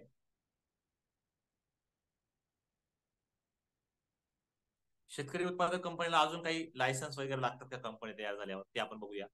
तर प्रत्येक शेतकरी उत्पादक कंपनीने उद्यम रजिस्ट्रेशन करून घेणं गरजेचं आहे. म्हणजे जिल्हा उद्योग केंद्राच्या ज्या काही योजना असतात त्या योजना मिळण्यासाठी आपल्याला उद्यम रजिस्ट्रेशन महत्वपूर्ण आहे. आणि मी तुम्हाला आता जेवढे पण लायसन्स किंवा रजिस्ट्रेशन सांगणार आहे ते सर्व गोष्टी आपल्याकडनं तयार करून मिळतात. तुम्हाला सवलतीमध्ये त्या गोष्टी उपलब्ध करून दिल्या जातात. उद्यम रजिस्ट्रेशन नंतर डीएमएल लायसन. डीएमएल लायसन म्हणजे काय की जर समजा आपल्याला शेतमाल विक्री करायचा आहे, थेट विक्री करायचा आहे बाहेरच्या देशांमध्ये, बाहेरच्या राज्यांमध्ये, सॉरी, किंवा वेगवेगळ्या एजन्सीला सप्लाय करायचा आहे, तर आपल्याला महाराष्ट्र राज्य कृषी पणन मंडळ या विभागाकडनं डीएमएल लायसन म्हणजे डायरेक्ट मार्केटिंग लायसन आवश्यक आहे. त्यानंतर आयसी कोड, म्हणजे आपला शेतमाल किंवा काही प्रोसेस प्रोडक्ट असेल ते आपल्याला बाहेरच्या देशामध्ये एक्सपोर्ट करायचं आहे, तर त्यासाठी आयएससी कोड लागेल. प्रत्येकच कंपनीला प्रत्येक लायसन्सची आवश्यकता नाही. आपण ज्या सेक्टरमध्ये काम करतो तेवढंच लायसन आपल्याला लागणार आहे. नंतर ज्या कंपन्या फूड प्रोसेसिंग मध्ये किंवा डिहायड्रेशन मध्ये किंवा पॅकेजिंग इंडस्ट्रीज मध्ये काम करतायत किंवा आपल्या शेतमालावरती ब्रँड तयार करून एमआरपी छापून विक्री करतायत, तर अशा व्यक्तींना फूड लायसन्सची आवश्यकता आहे. नंतर ज्यांना कृषी निविष्ठा विक्री करायची आहे, म्हणजे खतं, औषधं, बियाणे, अवजारे हे जर विक्री करायचं असेल, याचा ऍग्री शॉप तयार करायचं असेल, तर त्याला ऍग्री इनपुटचं लायसन असतं. कृषी विभागाच्या माध्यमातून ऑनलाईन प्रक्रियेच्या माध्यमातून हे लायसन काढता येतं. त्यानंतर आपेडाच्या माध्यमातून आपल्याला समजा एखादं कोल्ड स्टोरेज, पॅक हाऊस वगैरे बांधायचं आहे, तर त्यासाठी आपेडाचं लायसन लागतं. आपलं कंपनी ISO सर्टिफाईड सुद्धा आपल्याला करून घेता येते, आपली कंपनीची गुणवत्ता चांगली दाखवण्यासाठी. आणि ज्यांना ऑर्गॅनिक मध्ये काम करायचे, ऑर्गॅनिक सर्टिफिकेशन मध्ये PGS, NPOP हे सुद्धा सर्टिफिकेशन आपल्याला करता येऊ शकतात. ज्या सेक्टरमध्ये आपल्याला काम करायचंय त्याच्यामधून आपल्याला ते कंपनीचं रजिस्ट्रेशन किंवा लायसन्स काढून घेता येऊ शकतं. आपल्याला कंपनीच्या डेव्हलपमेंटसाठी डिजिटल मार्केटिंगचं सुद्धा खूप मोठी गरज आहे. ई कॉमर्स पोर्टलच्या माध्यमातून आपली कंपनीचे डेव्हलपमेंट करता येऊ शकते. सोशल मीडिया, फेसबुक, व्हॉट्सअप याच्या माध्यमातून सुद्धा आपल्या कंपनीची ग्रोथ किंवा डेव्हलपमेंट करता येऊ शकते. आपले जे काही प्रोडक्ट्स असतील, जो शेतमाल असेल किंवा बाय प्रोडक्ट्स असतील, त्याची मार्केटिंगसाठी या सर्व पर्यायांचा वापर आपल्याला करावा लागणार आहे. भविष्यात टिकून राहायचं असेल तर या सगळ्या गोष्टींची गरज आहे. त्यानंतर आपल्याला कंपनीचा logo, letter head, visiting card या सुद्धा गोष्टी तयार करून घ्या. तयार करत असताना त्याला एक युनिक क्वालिटी लोगो, त्याचं कलर कॉम्बिनेशन, फॉन्ट कॉम्बिनेशन या सुद्धा गोष्टी महत्वाच्या आहेत. उगीच कोणतेही फॉन्ट वापरू नका किंवा कोणतेही कलर झिकझॅक मध्ये लोगो तयार करू नका. त्याच्यामध्ये वेगवेगळे देवांचे फोटो असतील किंवा वेगवेगळ्या याचे फोटो असतील. या पेक्षा आपण एखादा लोगो बनवत असताना त्याच्यामध्ये अत्यंत कमी शब्दामध्ये तो लोगोची उद्देश किंवा तो लोगो कशाचा आहे ते साध्य झालं पाहिजे, दिसलं पाहिजे. आणि तो युनिक लोगो कायमस्वरूपी सेम राहायला पाहिजे. नाही तर बरेच लोक काही वेळा लोगो वेगळे चेंज करतात किंवा फॉन्ट चेंज करतात, कलर चेंज करतात. तर ते तसं न करता एक वेळा जो लोगो फायनल केला की तोच कायमस्वरूपी आपला असायला पाहिजे. शेतकरी उत्पादक कंपनी नोंदणीसाठी किंवा एखादी कंपनी नोंदणी झालेली आहे परंतु त्यांना आमच्या सोबत जोडायचं, आमच्या फेडरेशन सोबत जोडायचं आहे, तर ते आम्हाला संपर्क करू शकतात. स्क्रीनवरती नंबर आहेत 7249398826 आणि 9403458826 हे आमच्या कंपनीचे नंबर आहेत. याच्यावरती तुम्ही संपर्क करून सुद्धा आमच्या सोबत जोडू शकतात.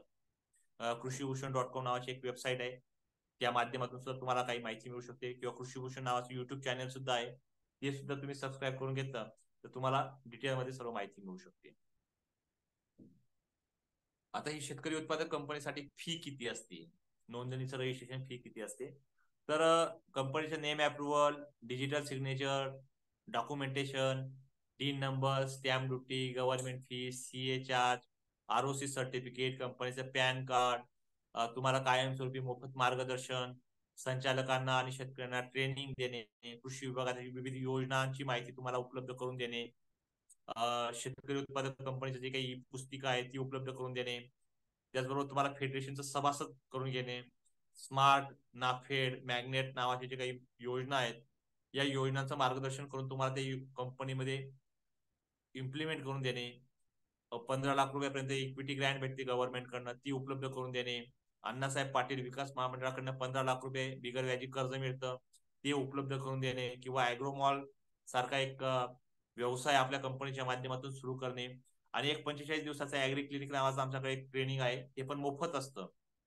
ज्यांचं BSc ॲग्री किंवा सायन्स ग्रॅज्युएशन झालेल्या व्यक्ती आहे त्या व्यक्तींसाठी ॲग्री क्लिनिक एक कोर्स आहे, तो सुद्धा आम्ही तुम्हाला राहणं, खाणं, प्रशिक्षण 45 दिवस मोफत देतो. या सर्व ज्या काही गोष्टी आहेत या आपण फार्मर प्रोड्युसर कंपनीच्या रजिस्ट्रेशन पॅकेज मध्ये देत असतो. आणि याची एकूण फी 41,000 रुपये आहे. परंतु ज्यांना ही कंपनी नोंदणी करायची आहे त्यांना आपण फक्त 35,000 रुपयामध्ये हे सर्व पॅकेज उपलब्ध करून देतो. आणि इन्स्टंट आजच्या आज जो व्यक्ती ज्याला फार्मर प्रोड्युसर कंपनी रजिस्टर करायची आहे त्यांना आजच्या ट्रेनिंगमुळे 3,000 रुपयाचं डिस्काउंट मिळेल. फक्त ते व्हॅलिड असेल एकाच दिवसासाठी, आजच्या दिवशी. आज जो व्यक्ती निर्णय घेईल कंपनी रजिस्टर करण्यासाठी त्यालाच ते 3,000चं डिस्काउंट असेल. ते उद्या आला तर त्यांना ते डिस्काउंट मिळणार नाही. तर 35,000 मध्ये आपण हे सर्व सुविधा, कंपनी रजिस्ट्रेशन आणि कॅपॅसिटी बिल्डिंग ते दोन्ही गोष्टींचं मदत आपल्या माध्यमातून करून देत असतो आणि त्यांना वेळोवेळी ट्रेनिंग देऊन कपॅसिटी बिल्डिंग तयार करून बिझनेस प्लॅन तयार करून ती कंपनी सस्टेन आणि मोठी कशी होईल, ती कंपनी बिझनेस मध्ये कशी डेव्हलप होईल, या सर्व गोष्टी आपण माहिती करून देत असतो. अशा पद्धतीने हे फार्मर प्रोड्युसर कंपनीचं ट्रेनिंग आपण या ठिकाणी दिलेलं आहे. कंपनी कशी रजिस्टर होते, त्याच्या माध्यमातून काय कामं करता येतील, कंपनी रजिस्टर करत असताना काय अडचणी येतात किंवा कोणत्या कंपन्या सक्सेस होत नाहीत त्याची माहिती आपण या ठिकाणी दिली. लिगल प्रोसेस काय असते ती सांगितली आणि ओव्हरऑल कंपनी डेव्हलपमेंट कशी करता येते ते पण बघितलं. आता ज्या कंपन्या रजिस्टर झाल्यात की त्यांना अजून एक ट्रेनिंग असते आमच्याकडनं बिझनेस प्लॅन रिलेटेड. त्यांना डिटेलमध्ये अजून सविस्तर माहिती असते की आपला बिझनेस कसा ग्रो करता येऊ शकतो. ओके, फिजिकल प्रोग्राम सुद्धा आमचे असतात. आज या ठिकाणी जे काही 1 तासापासून मागचा विषय आपण बघितला, कृषी क्षेत्रामध्ये ज्या काही संधी आहेत त्याच्यामधून कसं काम करता येईल आणि फार्मर प्रोड्युसर कंपनी कशी रजिस्टर करायची, हा विषय सुद्धा आपण या ठिकाणी बघितलाय. आता याच्यामध्ये जर समजा काही तुमच्या अडचणी असतील, शंका असतील, प्रश्न असतील तर तुम्ही विचारू शकता. हँड राईज करून विचारू शकतात किंवा चॅट बॉक्समध्ये टाकून विचारू शकतात. ज्यांना हँड राईज करायचं त्यांनी हँड राईज करा, मी तुम्हाला अनम्यूट करेल आणि तुम्हाला तो प्रश्न विचारता येऊ शकतो. ज्यांना चॅट बॉक्स मध्ये प्रश्न विचारायचे असतात ते चॅट बॉक्स मध्ये सुद्धा विचारू. ओके, रोहन सर विचारा तुम्ही, मी तुम्हाला अनम्यूट केलंय. नमस्कार सर.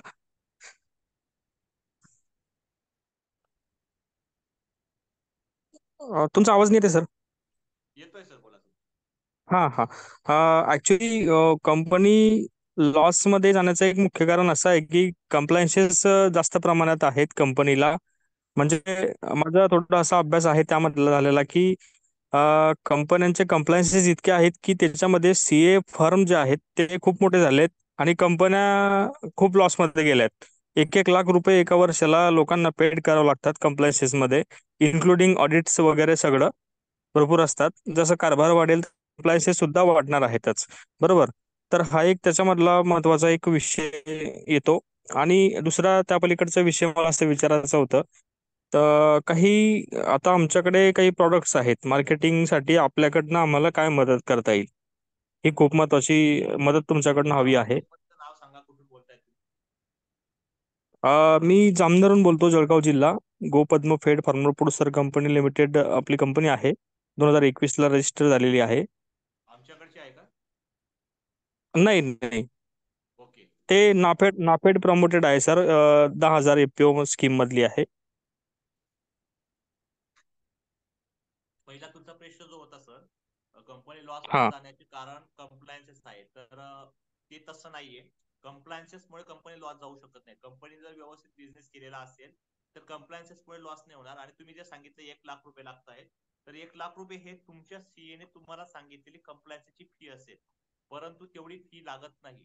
आता ज्या कंपन्या आमच्याकडे रजिस्टर आहेत त्यांना जास्तीत जास्त 22,000 पासून तर 25,000 रुपये कंप्लायन्स चार्ज असतो विथ ऑडिट. म्हणजे किती बर कंप्लायन्सेस आहेत तुमच्या बर मार्केटिंग बर. कंप्लायन्सेस आणि ऑडिट, केवायसी असतील, डीएससी असतील, फॉर्म जेवढे दिलेले आहेत 4-5 प्रकारचे फॉर्म, हे सर्व गोष्टींचे जे काही चार्जेस असतो तो 22,000 ते 25,000 रुपयापर्यंत कंपनी वाईज असतो. एवढाच खर्च आमच्याकडच्या कंपन्यांना येत असतो, याच्या व्यतिरिक्त येत नाही. तर तो एक विषय क्लिअर करा. तुमचा ओके सीए ओके. काय करतोय, किती करतोय ते मला माहित नाहीये, परंतु आमच्याकडे जेवढ्याही कंपन्या ऑडिट होत आहेत किंवा कंप्लायन्स होत आहेत त्यांना एवढाच खर्च लागतो. आणि दुसरा विषय जो मार्केटिंग बर बर, कमिशन, ठीक मध्ये. आम्हाला आमच्याकडे सभासद झालेत हो. किंवा आमच्या फेडरेशनला जुडलेत तर आम्ही तुम्हाला वेळोवेळी सगळ्या गोष्टींची मार्गदर्शन करू, बिझनेस प्लॅन रिलेटेड माहिती देऊ. आणि अजून काही तुम्हाला सपोर्ट लागत असेल मार्केट लिंकेजच्या रिलेटेड, बरेचसे लोक आमच्या सोबत कनेक्ट आहेत. कांद्यामध्ये आमचं मोठं काम आहे, मका या पिकांमध्ये काम आहे, किंवा तुमची जी काही शेतमाल असेल किंवा प्रोडक्ट्स असतील त्याच्यावरती सुद्धा आपण काम करू. ओके सर, ओके, चालेल. थँक्यू. तुम्ही आमच्या सोबत जुडा, आमच्या टीमला संपर्क करा आणि सभासद होऊन जा. नंतर तुम्हाला पुढच्या बऱ्याचशा गोष्टींसाठी आम्ही मदत करू शकतो. नक्की सर, नक्की नक्की. अजून कोणाला काही प्रश्न असेल तर हँड राईज करा प्लीज.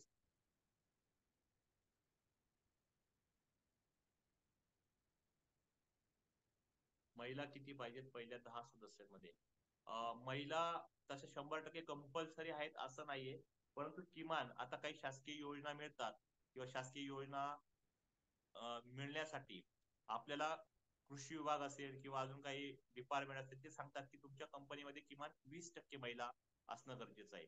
20% म्हणजे काय की 5 डायरेक्टर असतात तर एक महिला तरी डायरेक्टर असली पाहिजे.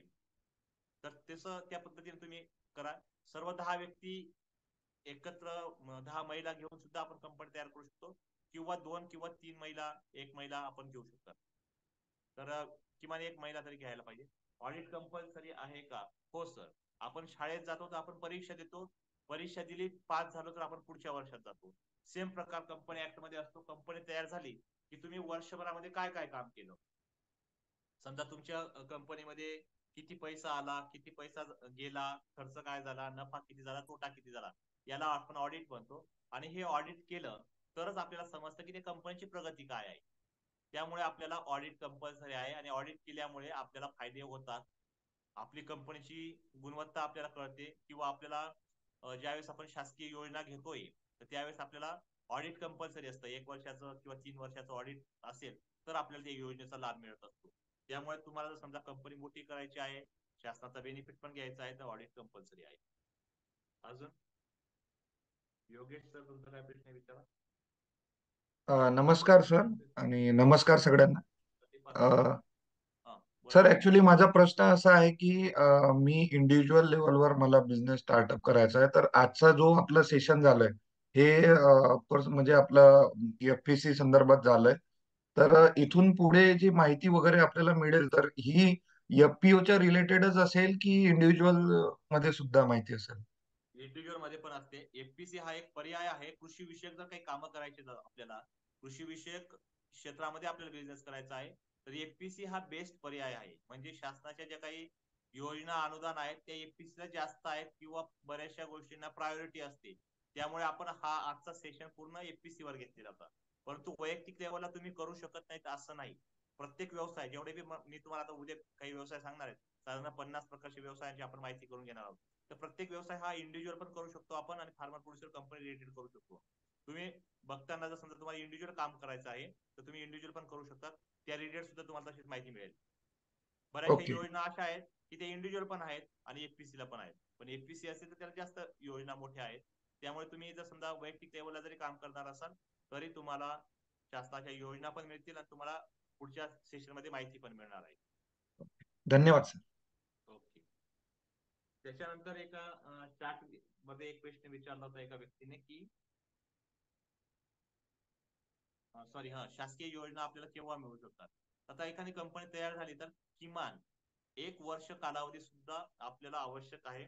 1 वर्ष म्हणजे काय की 365 दिवसाचा 1 वर्ष नसतो. फायनान्शियल इयर, सपोज तुम्ही डिसेंबर जानेवारी मध्ये कंपनी तयार केली आणि मार्च एंडिंग पर्यंत तुम्ही त्या कंपनीमध्ये काही ट्रान्झॅक्शन वगैरे फिरवून एक ऑडिट केलं तरी ते 1 वर्ष गृहीत धरला जातो. त्याच्यामुळे 1 वर्ष हा फायनान्शियल इयरचा पकडायचा असतो. ज्या कंपन्या एप्रिलमध्ये तयार झाल्या त्यांच्यासाठी मार्च एंडिंग पर्यंत आपल्याला 1 वर्ष आवश्यक आहे. त्यामुळे फायनान्शियल वर्ष गृहीत धरून आपण 1 वर्ष काउंट करू शकतात, आणि किमान 1 वर्षानंतर आपल्याला शासकीय योजनांचा लाभ मिळतो. परंतु त्याच्या अगोदर आपण कामं करू शकतो, लोन घेऊ शकतो, ट्रान्झॅक्शन फिरू शकतो, विक्री व्यवस्था करू शकतो, या सर्व गोष्टी करतात. परंतु कंपनी तयार झाल्यानंतर काय करायचं की आपण किमान कंपनीची प्रोफाईल कशी आपल्याला जास्तीत जास्त चांगली तयार करता येईल 1 वर्षभरामध्ये, त्याच्यावरती फोकस करायचा आहे, आणि त्यासाठी सुद्धा आम्ही तुम्हाला मदत करतो. नंतर अजून काय प्रश्न होता आपला?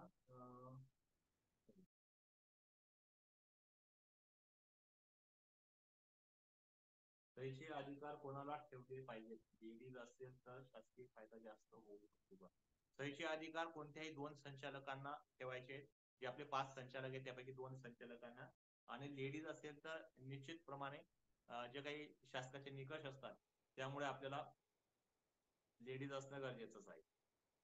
त्याच्यानंतर FPC ला मार्केट फीज मध्ये काही मार्केट फीज माफ असते का? मार्केट कमिटीची मध्ये मार्केट फी ही द्यावीच लागणार आहे. परंतु FPC ला मार्केटमध्येच काही विक्री करायला पाहिजे किंवा पर्चेसिंग करायला पाहिजे असं नाही. आपण वैयक्तिक लेवलला कुठेही करू शकतो. म्हणजे शेतकऱ्यांकडून शेतमाल डायरेक्ट खरेदी करू शकतो, डायरेक्ट विक्री करू शकतो. त्यामुळे आपल्याला मार्केटची जी काही फी असेल ती तर द्यावीच लागणार आहे. अजून काय प्रश्न आहे चार्ट मध्ये? 1,00,000 हा प्रत्येक मेंबरला द्यावा लागतील की 10,000 गुणिले 10. 1,00,000 हे आपलं पेड कॅपिटल आहे एका कंपनीचं. 10 व्यक्ती मिळून आपण कंपनी तयार करतोय. तर 10 व्यक्ती मिळून आपल्याला हे 10,000 रुपये एकत्र करून आपल्याला पेड कॅपिटल तयार होतंय आणि ते आपण आपल्या बँक अकाउंट मध्ये जमा करतोय. याचा अर्थ तुमचे प्रत्येक व्यक्तीला 10,000 रुपयाचे शेअर्स अलोकेट झालेत असा होतोय. त्यामुळे तुम्ही सर्व 10 व्यक्ती मिळून 10,000 रुपये जमा करून कंपनी मध्ये जमा करू शकता. कॅपिटल 5% और त्याचा आज लागते का विविध शासकीय योजनेचा लाभ घेण्यासाठी? नाही, 5%चा विषय नाहीये. तर